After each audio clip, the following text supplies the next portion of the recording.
Hi, everyone. Thank you for joining us. My name is Alana McGovern-Register.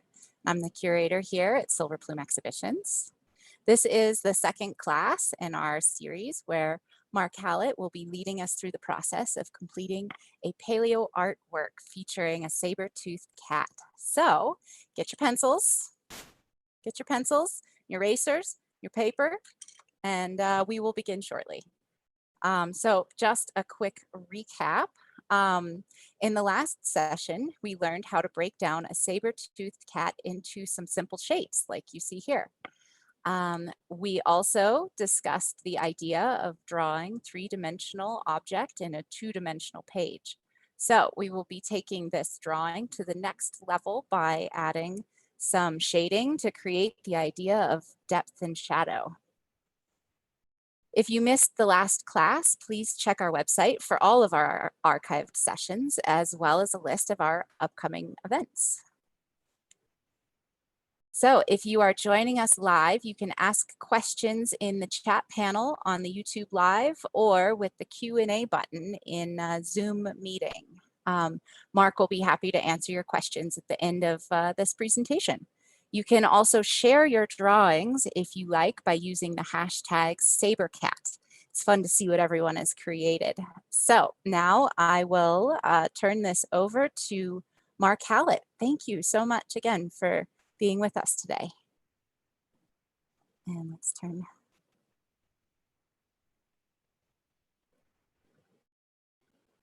Hold on, Mark, you're still muted. Oh, I'm still there muted. You are. Okay. All right, now you're ready to go. Okay, thanks, Alana. That was really a great recap that you did on the last session. And I just wanted to say how pleased I am to be here again with all of you. Thank you so much for your time in sharing yourselves with me and for your participation.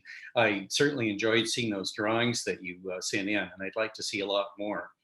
Today, what we're going to be doing, as Alana mentioned, is going further in trying to portray three-dimensional shapes on a two-dimensional surface. So what we'll be working with are the following things, and I'll just show you.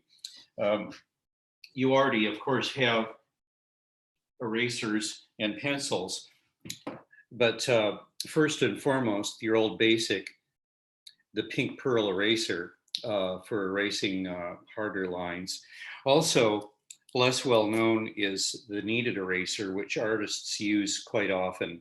The advantage of this is that you can knead it up, as the name implies, and bunch it into shapes like this very well worn one. And the reason it's so dark a gray is because it has so much graphite from the pencil on it. But these are very useful things for you to have.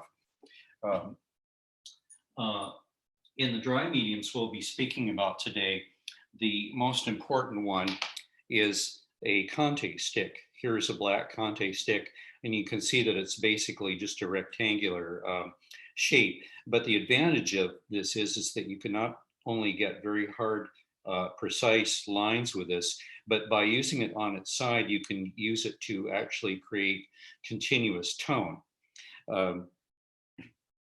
This is opposed to hard pencils, like these very soft pencils. Pencils in art usually are ones that range anywhere from hard to soft. And I recommend using the soft ones because that will give you a much deeper, richer black tone that you might want. So these are some of the things to aim for getting at. Also, I wanted to mention too that as we go along, it would be a really great idea if you went out and purchased for yourselves a small, inexpensive notebook so that you can actually create your drawings in this and then flip through it from time to time over the weeks and the months so that you could see your progress, because you will see great improvement in what you do.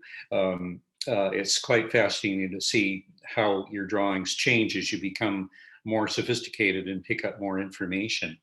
I also wanted to show you a couple of things that you would be interested in. I and other artists contribute regularly to a magazine called Prehistoric Times. And this is a wonderful magazine because it has a lot of the most recent information about saber-toothed cats, dinosaurs, other paleo mammals, ancient birds, and humans. And it's not very expensive. It comes out quarterly, but it's a wonderful magazine for you to have if you want to. And the other great thing about it is that Mike Fredericks, the editor, frequently features drawings and paintings by younger artists. So this is a really great opportunity to show your artwork. I can't guarantee that he will always feature your artwork in every issue that he might receive your work into, but he often does. And so it's really exciting to see the work that some of the younger artists are doing, because there's so much talent out there right now.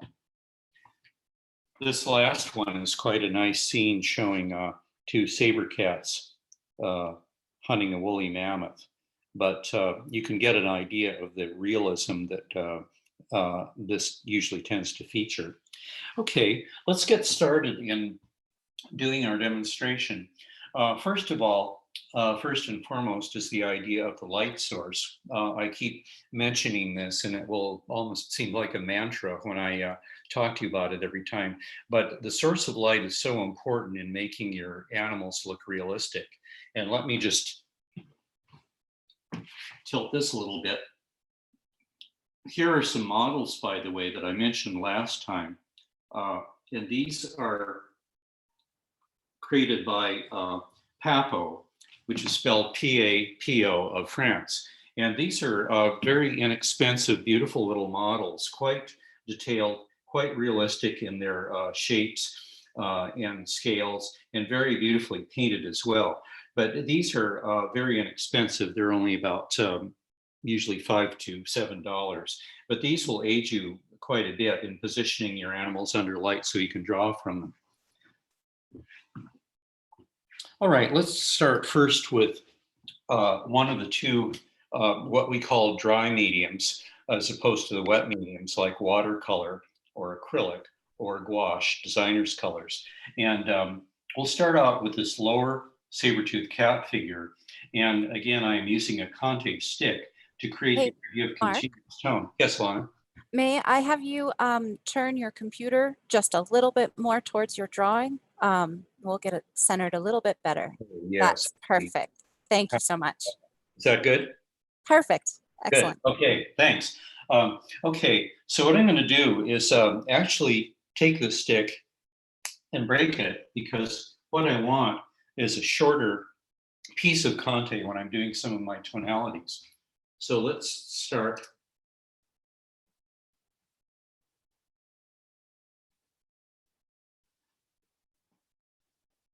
Working from left to right. One problem often being is that you run the risk of smudging when you do the opposite. Most of us are right-handed, and you can see that taking into account my light source, which is coming from the upper left, I can start creating tonality, the idea of shadow. If you think of your light source as being almost like a can of white spray paint, you can think of it as actually spraying any object that's closest to it and leaving the areas in the background that are farther back unsprayed. So these are similar to the idea of light striking an object and making it go into shadow.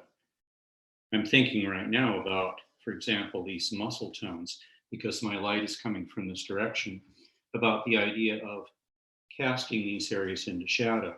And the nice thing about my Conte crayon, or my Conte stick, is that I can control, because of the amount of pressure, the amount of light and shadow that I create.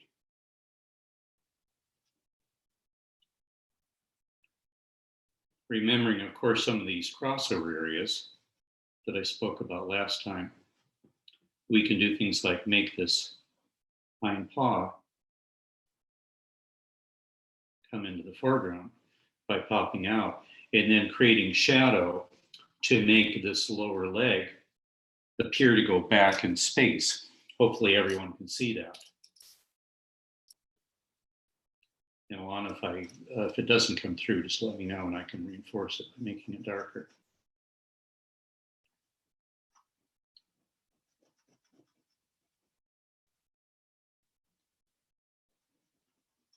This hind paw can go in the shadow.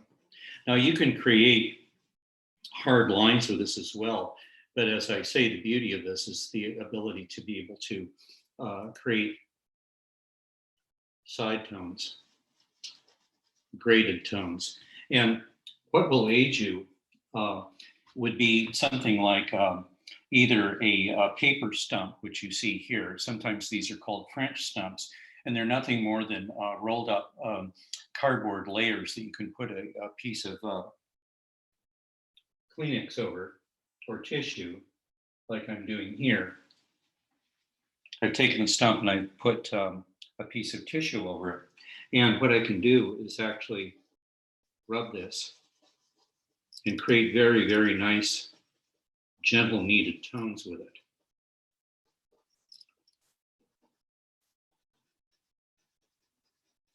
So that can give me a much more subtle effect with some of my tones, as opposed to simply using the stick by itself. So let's continue on with this.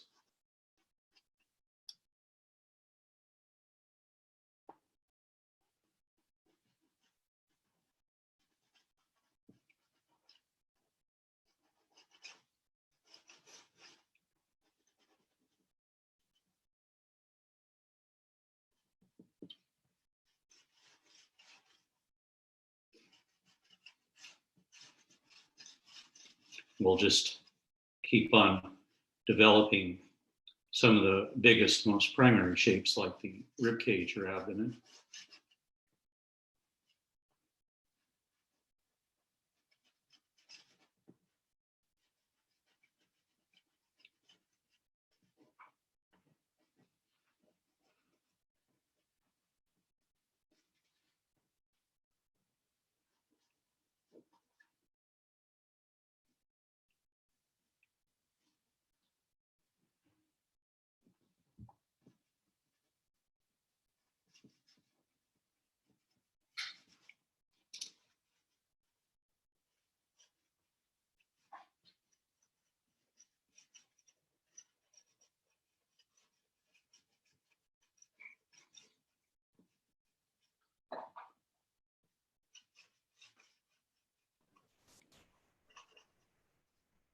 One thing we sometimes don't realize in dealing with such basic shapes as we're rendering here is that when you have any kind of a shape, especially a rounded shape, the highlight doesn't start right where the edge is closest to the light.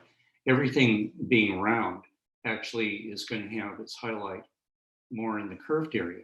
As it curves away from our eyes, it will start to go into darkness. So that's something to remember about shapes. Sometimes we forget this and make the lightest part of a shape like the shoulder blade lightest here, but actually the highlight is located much closer to the front area. So this is something to remember. Mark, could we get a close-up view of your Sure. line quality and kind of how you're creating this so far? Tell me if this works, Lana. Yes, that's awesome. Is that working? Yes, very good. Thank you. I'll do this again after I develop the drawing a little bit more.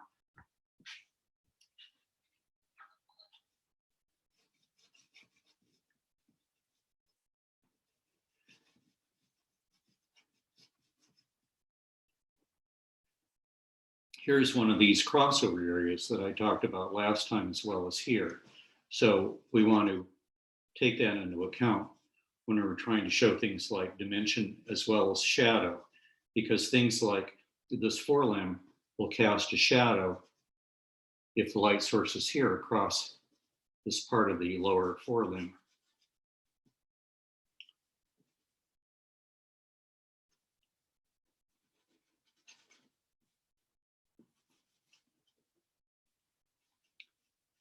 And depending on how much anatomy we're familiar with, this is an excellent time to do subtle things like showing muscular shapes and so forth. I'll get into the aspect of anatomy in the next couple of sessions. I have some models that I want to show you that will really show how the head of a saber-toothed cat looks.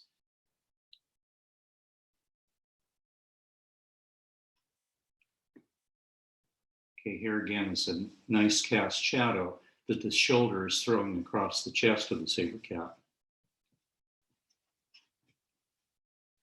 Likewise, the chest throws yet another shadow across the farther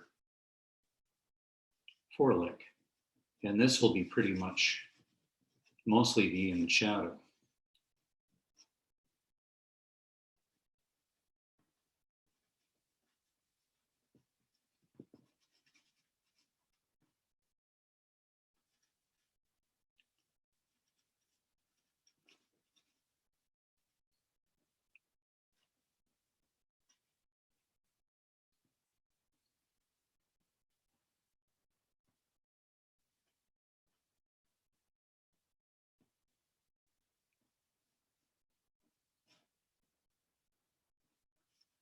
Here the toes will cast shadows over the ones that are farther in back.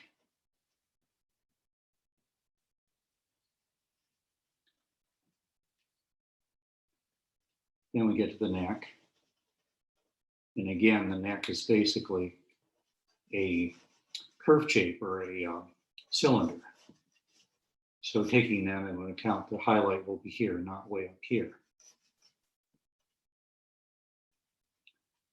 At the moment, I'm basically just rendering some of the more basic shapes with tone, but in a moment after we're through, we can look at the idea of creating texture too, which is something that's of course very important when we're trying to create realistic forms. So I'm working my way up in the ear now.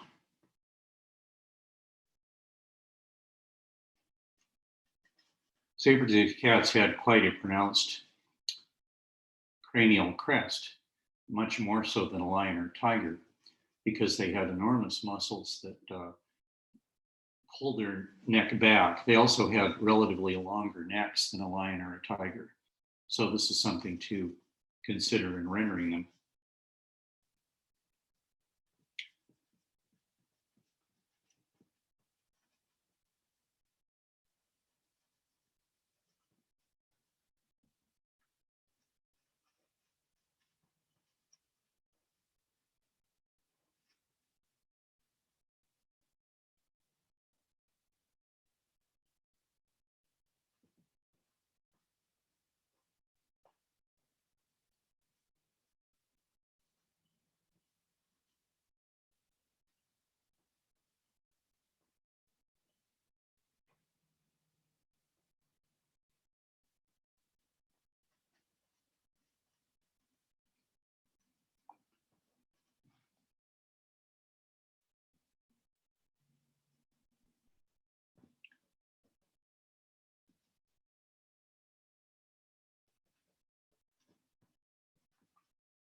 One nice thing, of course, about erasers in general is that when you're through with your rendering, you can go back and take out areas that you don't want tone in outside of the main image area.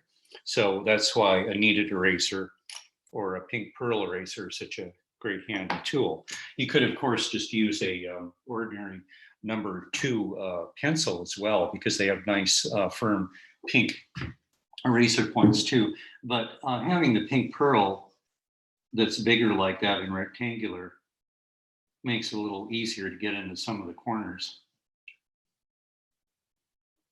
And also you can erase big broad areas of that.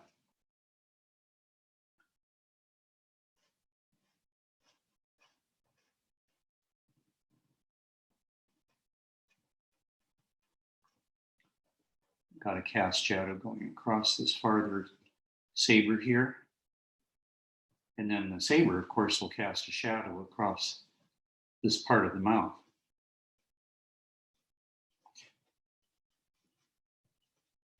Now, at this point, one aspect of rendering shapes deals with the fact that we not only have highlights and shadows, but we also have the phenomenon or the occurrence of what we call bounce light or reflected light.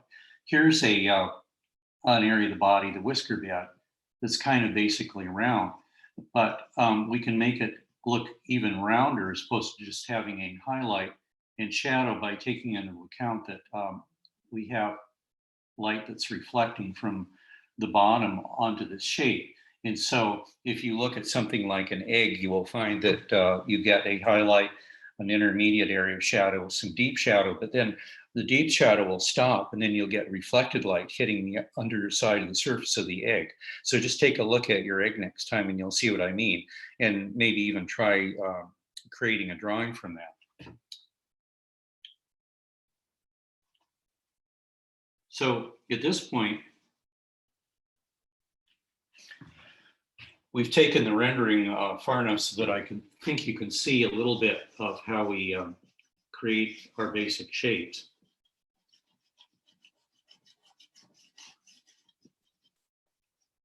And Alana, go ahead and let me know if you want to see anything different. Here, I'll bring this up a little closer. You can see it, so you can see more of it.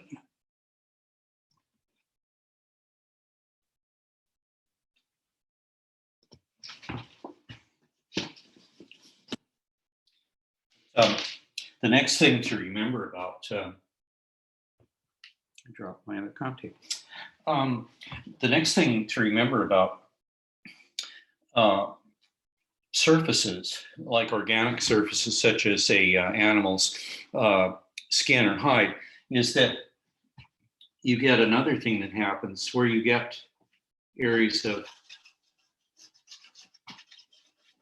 go into deep shadow, like the rib cage, for example. This is where you're going to start getting most of your detail. One common error in rendering an animal's skin, whether it's a furry animal like a saber-tooth or a dinosaur that has maybe a scaly or feathery pattern, is that there's a tendency to want to cover the entire surface of the animal's body with detail. And this is to be avoided because it will only make the animal look flat. So the idea of making a furry skin or scaly hide look realistic is to keep your detail in this area where you get your deepest shadow, going away from the intermediate area like that. I'm not sure whether this shows up very well or not, but let me give you a few more hair strokes here.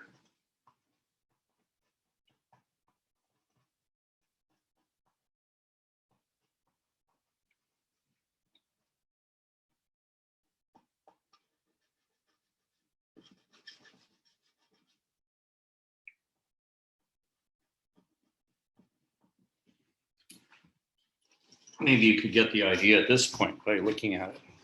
I'll bring it up really closely. Hopefully everyone can see what's going on, is that the saber-tooth skin looks like it's covered with fur, but I haven't really rendered anything in the highlight and I haven't rendered anything in the shadow. I've just rendered it in that critical intermediate area just before you get into the shadow. Hold on for just a minute and I want to show you something else.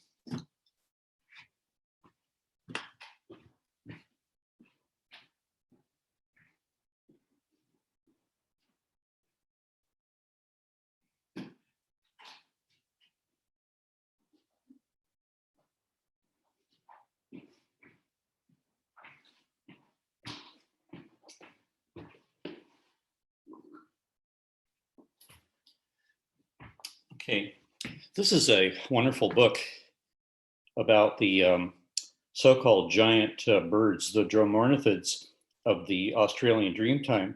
And if you look at the bird's white area, the lower jaw, you could see a little bit of what I was just talking about.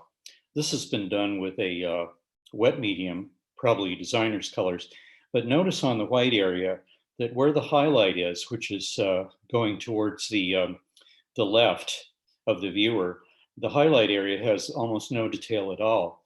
And likewise, the shadow area doesn't have any detail at all. However, when you get into the area that I just mentioned, just before you get into the so-called deep or core shadow, you get a lot of detail. So this ends up making it look as if it's very, very dimensional or very much covered with one particular texture. So this is the idea that we're getting to. Okay, at this point, what I want to do is go to the other type of dry medium, which is using a pencil to create hatching and cross-hatching. So again, I've got my very dark pencil. In this case, it's a 5B, but they make them all the way to 9B. B being more soft, H being more hard. So let's start working on that. Now, in hatching and cross-hatching, what do we mean by that? Hatching basically is the idea of creating a series of curved lines that are pretty much in parallel to each other, usually not very far apart, to create the idea of tone. And in doing so, you can make them start very light and go very dark by putting more pressure on them. You can also go farther than simply hatching by going into cross-hatching, which is basically taking your hatching and then doing another series of lines across that to create a darker tone. So let's see what that looks like when we're going to, for example, the upper leg on the saber-tooth.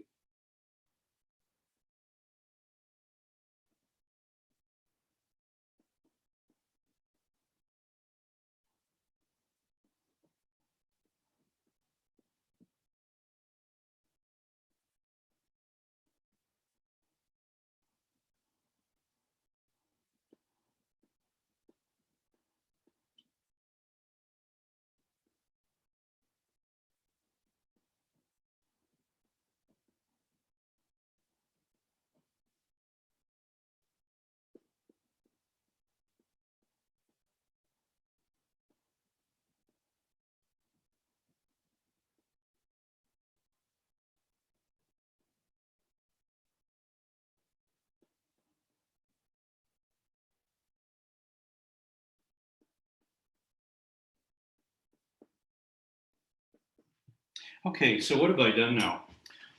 Basically, what I've done, as you can see, is to use, hopefully it shows up a little bit better if I hold it close.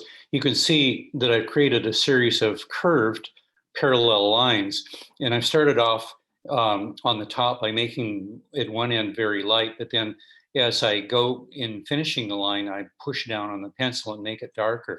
I also push them so that they're closer together like that. But the other important thing is that I'm doing is actually following the curve of the animal's body.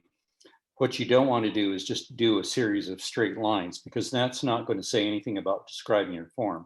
What you want to do is actually create the illusion of the roundness of the animal's body, in this case, the plumpness of that upper thigh, and go into a series of darker and ending lines, and then making them closer together. Okay, this is what we mean by hatching.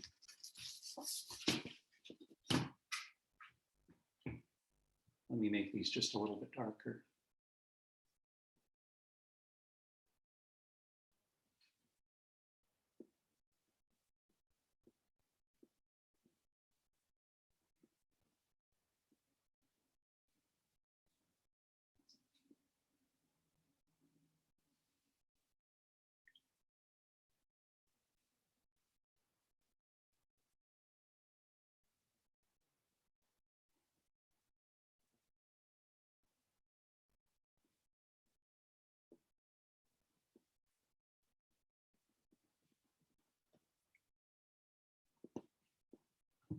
Okay, so we have now done a hatching, but what we could do is to take this farther, and by using cross-hatching up here, we can create even more of an illusion of the darkness where we want it.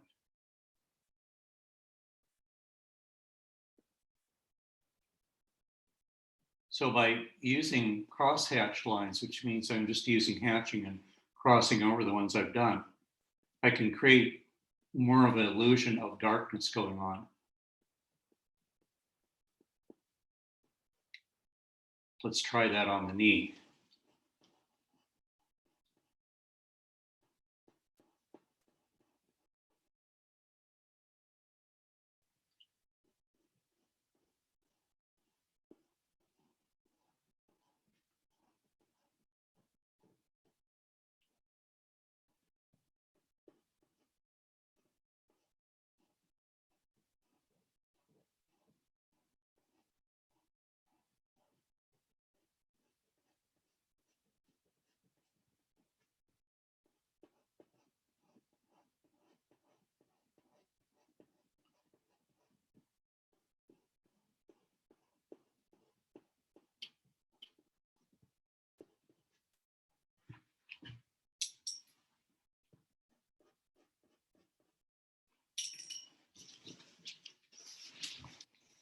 Okay, can you see how round that starts to look now? What I've used is a combination of the two line techniques to create the illusion of light and shadow. So it looks from my clock, if you agree, Alana, that we're running out of time a little bit. But what I could do if we do have some more time is to go ahead and keep working on this. How are we doing, by the way? It looks like we've had 30 minutes. Am I running over? No, you can Oh, I can go. keep going? All right. Yeah, go as you like. Excellent. Okay. It's looking great. Oh, good. Yeah, I'd like to finish this if I have the time. Time tends to escape you when you're doing a demo quite often.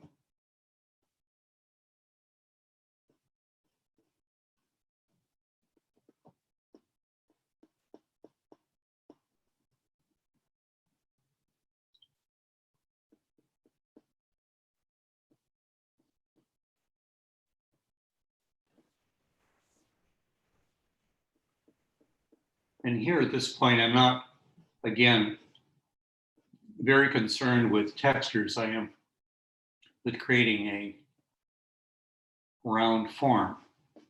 And of course, I can do that with hatching and cross-hatching.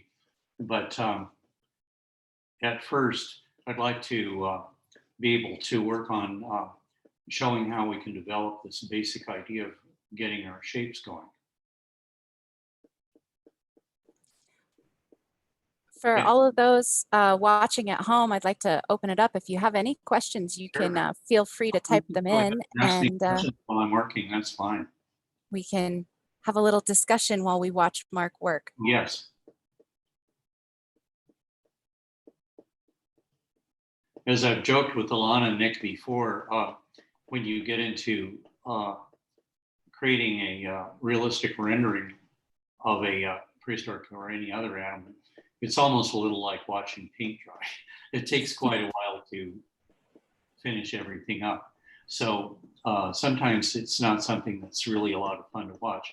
But please go ahead and ask me any questions that you might have about this technique. If it doesn't show up as well as we would like, I can make some of these lines darker.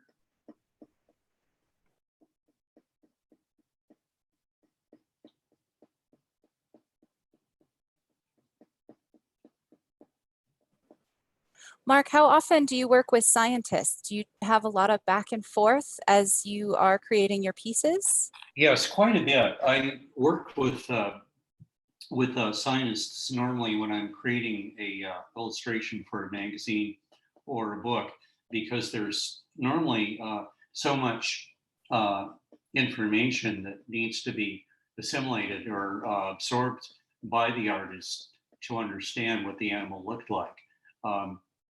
You never want to assume that you know everything that there is to know, because there's constantly new information coming about that gives us more of a perspective. I mentioned during the last session, we know that the dew claw or first digit of a saber-tooth was very large in proportion to its progressively smaller toes compared to a lion or a tiger. Well, new species are being discovered all the time.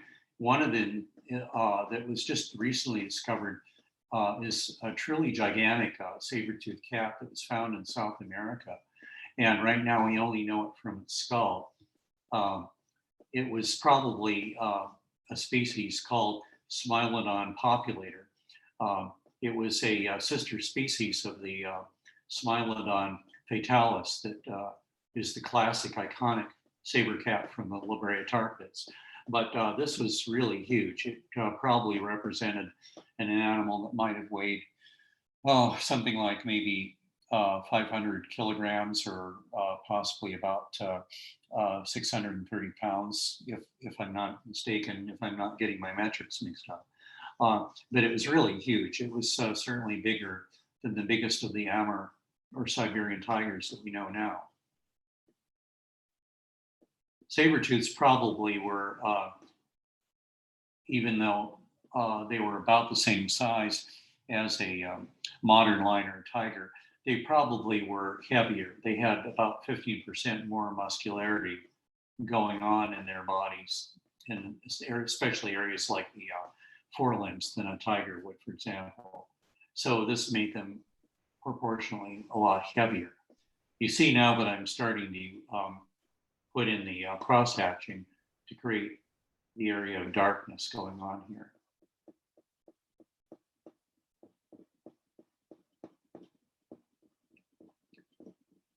This is handy when you're doing a hairy or furry animal, of course, because the hatching can translate very nicely into hair texture. If I want to, I can start creating my hair texture like this. And it blends quite nicely into the hatching and cross-hatching that I've got going on already. Mark, you've mentioned that you draw quite often from models. Do you ever go and draw from big cats, say at the zoo, or? Yes, I do. In the past, I've done this. We don't have a zoo that's reasonably close here now, and of course, we can't go to it because of being shut down through COVID. But in the past, I've gone to zoos quite often to sketch big cats like snow leopards and tigers.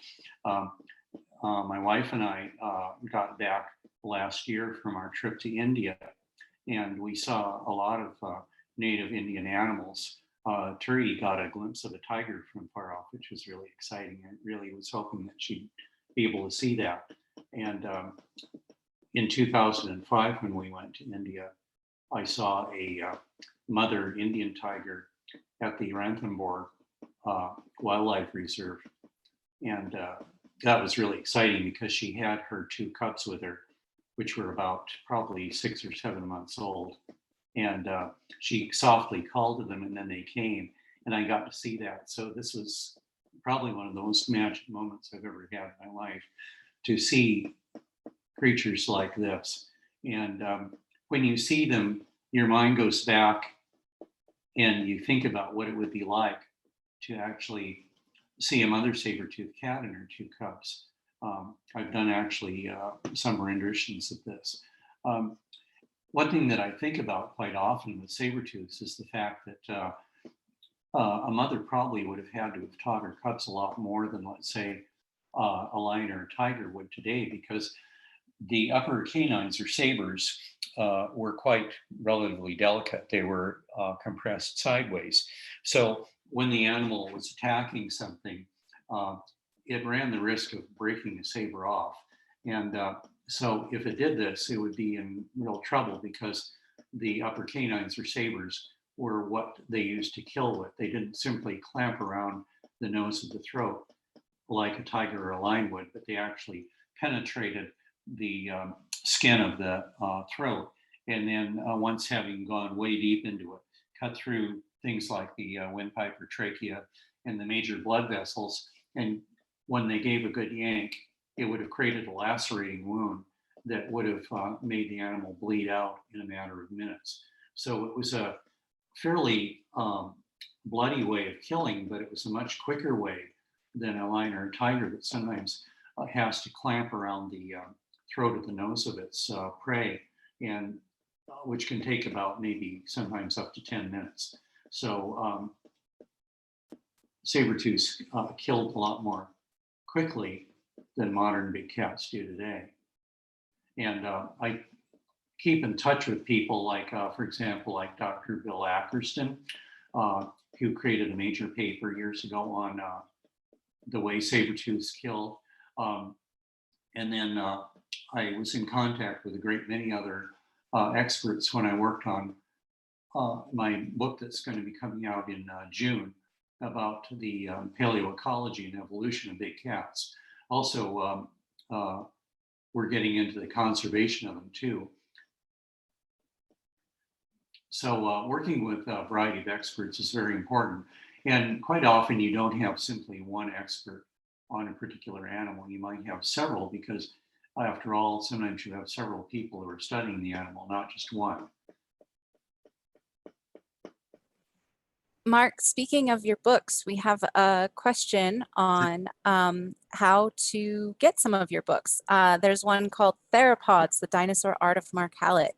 Is that still available in print, or where might you be able to find that? Yes, it is still available. Actually, Alana, it's sauropods, the long neck dinosaurs, not theropods. But yes, the title is Sauropods, Life in the Age of Giants. And this was published by Johns Hopkins University Press.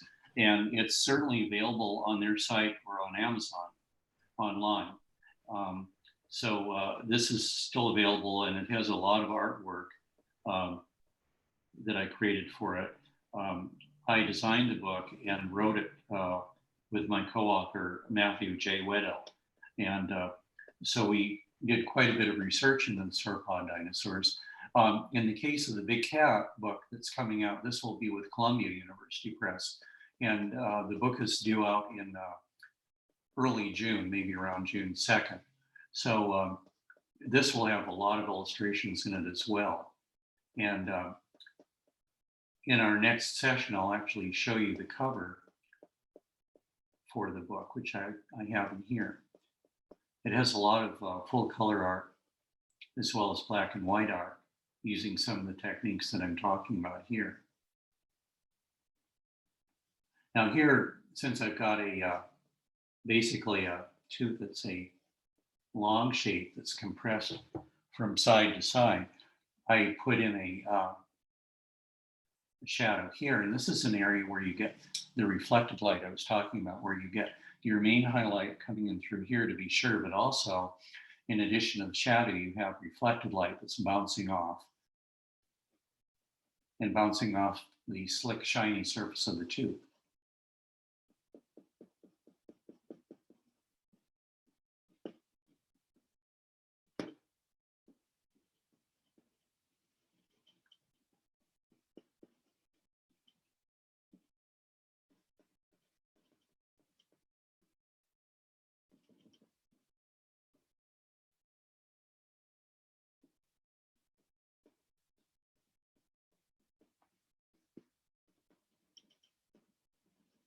How are we doing on timeline? Are we still okay? Yep, I think we're looking good. Okay, good. I'll finish up by giving him a few whiskers in a moment. Yeah, and then we'd love to see those teeth up close. Sure. A cat without whiskers is like a soup without salt.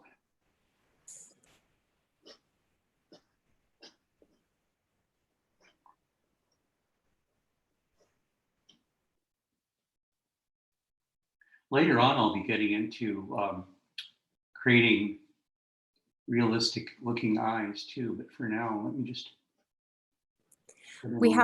We have another comment. The Pittsburgh Zoo has a live cheetah cam. Do you think drawing from video or nature shows would be, finding a live cam would be a good substitute for going to the zoo? Yes, I certainly do, especially if it shows good close-ups of that. I'd certainly recommend doing that. That's a good way to learn, especially because we can't actually go to a zoo now or to a wild animal park. So I really recommend that very much. I think that's great.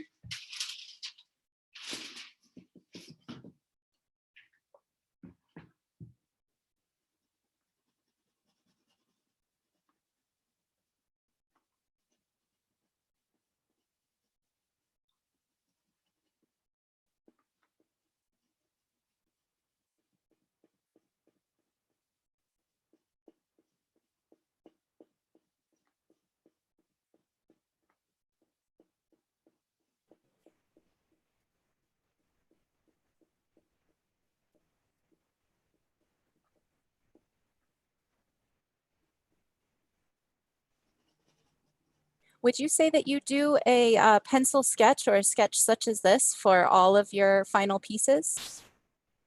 Yes, usually I do, and I'm glad you brought that up because I wanted to show you this. I can't remember whether I did this last time or not, but here again are some typical pencil drawings that I did quite a while ago in trying to come up with a concept for a book that was about saber-toothed cats. So this is fairly typical of a more finished drawing.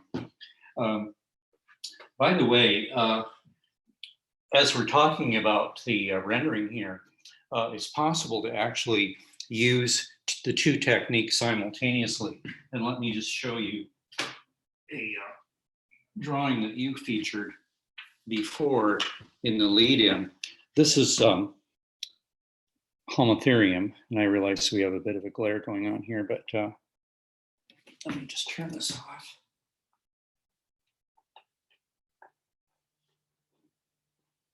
That's a little bit better. You can kind of see some of the techniques that are going on. You can see the blended areas on some parts of the head, but also if you look at places, especially the rendering or drawing of the skull at the upper right or upper left, you can see some of the hatch and crosshatch marks going on. I don't know whether it shows up very well or not, but in your lead-in, you have this actual drawing. So I think some of your audience can probably see this. I also wanted to mention too, that with the first technique, with pastel, there's a very nice variation that can be done with this. And this is a rendition I started of a giant ground sloth skeleton. And you can see that it's on gray paper, which is called Canson paper. And I've done the shadowed areas in black, but also notice that there's some white areas on here too. Because the gray is kind of an intermediate neutral tone, you can see that not only black contrasts with it, but also white does too. So you can make something look even more dimensional by using this kind of technique. So for example, if I were doing my saber cat on gray or brown Canson paper, I could use both black and white to really make some of the shapes pop out. Some of these shapes here, instead of simply allowing the white of the paper to suggest highlight and the dark to suggest shadow. So it's a very nice technique that actually goes back to the Renaissance. Oh, good smudge. How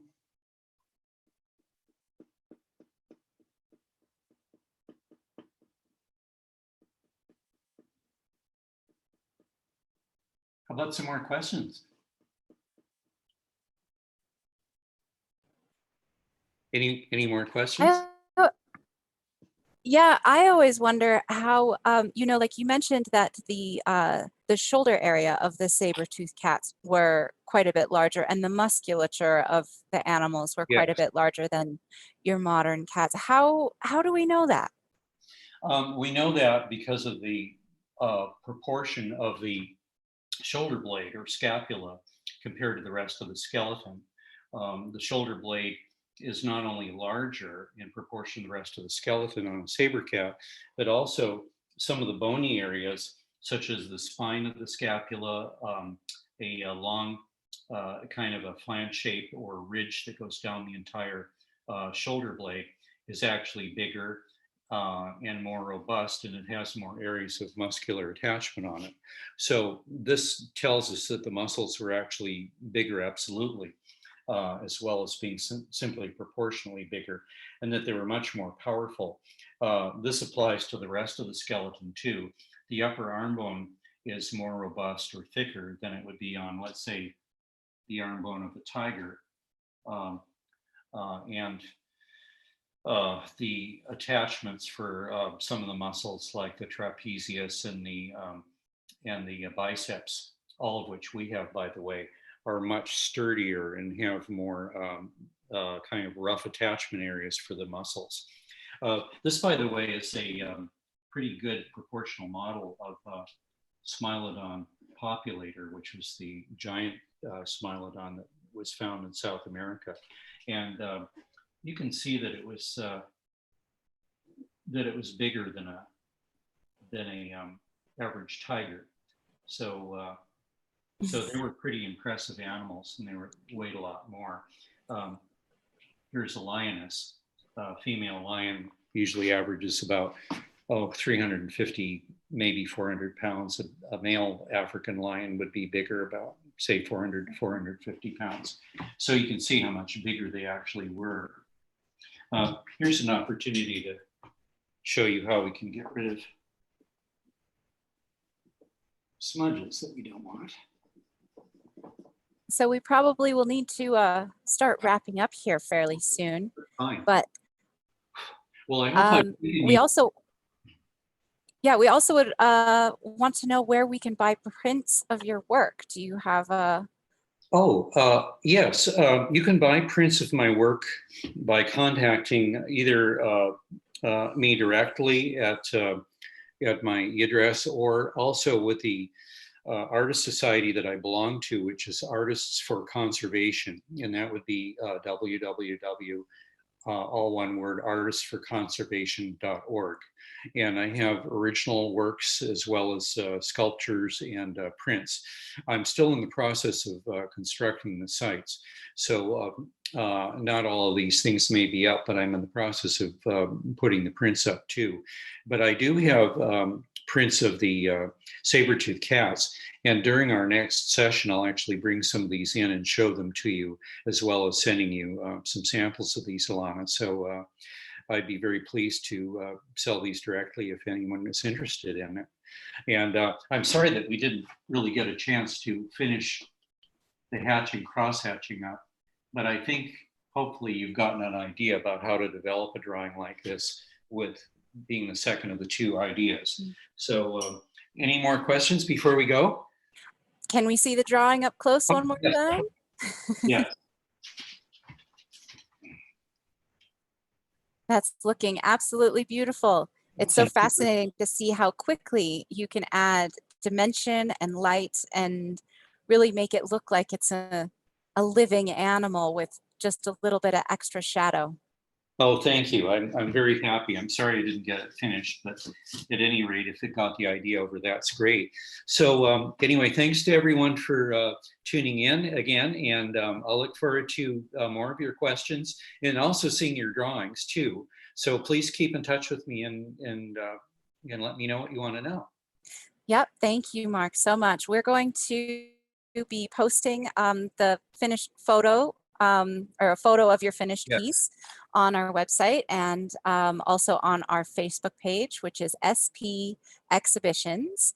And you can post all of your drawings with the hashtag SaberCat, and we'll take a look at those later. It's really fun to see everybody's work. So I hope you found this to be a fun and informative webinar. And if we don't have any other questions, we will sign off and hope to see everyone back for Mark's final adding of color. Yes, do you want to give a little explanation of the next step?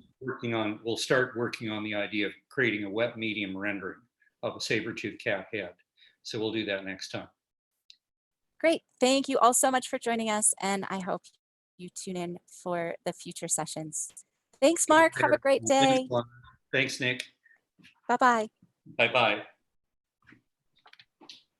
Okay.